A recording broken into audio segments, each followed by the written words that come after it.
গত রবিবার রাতে ৭১-এর মানবতা বিরোধী অপরাধে মৃত্যুদণ্ডপ্রাপ্ত মতিউর রহমান নিজামীকে যখন গাজীপুরের কাশিমপুর কারাগার থেকে ঢাকা কেন্দ্রীয় কারাগারে আনা হয়, তখন থেকেই সারা দেশে জল্পনা কল্পনা কবে কখন কার্যকর করা হবে ৭১-এর খুনে আলবদর বাহিনীর প্রধানের মৃত্যুদণ্ড রায়। তবে মঙ্গলবার দুপুরে যখন কাশিমপুর কারাগার থেকে প্রধান জল্লাদ রাজুকে ঢাকায় আনা হলো, তখনই আঁচ করা যাচ্ছিল হয়তো আজই সেই দিন। আর সন্ধ্যায় যখন নিজামের স্বজনেরা তার সঙ্গে দেখা করতে কারাগারে ঢোকেন, তখনই নিশ্চিত হয়ে যায় রাতেই ফাঁসিতে ঝুলছেন শীর্ষ এই যুদ্ধাপরাধী। বাইরে তখন নিরাপত্তা বাহিনীর কঠিন বেষ্টনী, গণমাধ্যম কর্মীদের ব্যস্ততা আর উৎসুক জনতার ভিড়। এরই মধ্যে নিজামের সঙ্গে সাক্ষাৎ শেষ করে প্রায় ১.৫ ঘন্টা পর কারাগার থেকে বের হয়ে এলেন তার স্বজনেরা। কোনো কথার উত্তর না দিয়েই চড়ে বসলেন গাড়িতে।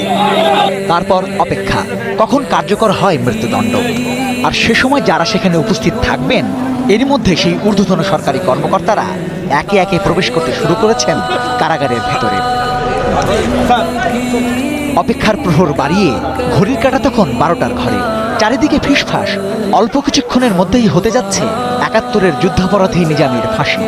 অবশেষে খবর এলো রাত ১২টা ১০ ফাঁসিতে ঝুলিয়ে কার্যকর করা হয়েছে নিজামীর মৃত্যুদণ্ড।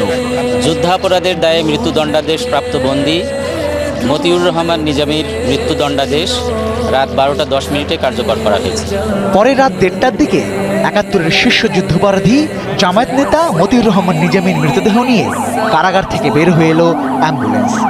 নিজামীর মৃতদেহ নিয়ে করা পুলিশি প্রহরায় রাতেই সেই অ্যাম্বুলেন্স রওনা হয় তার নিজ গ্রাম পাবনার সাথিয়ার দিকে।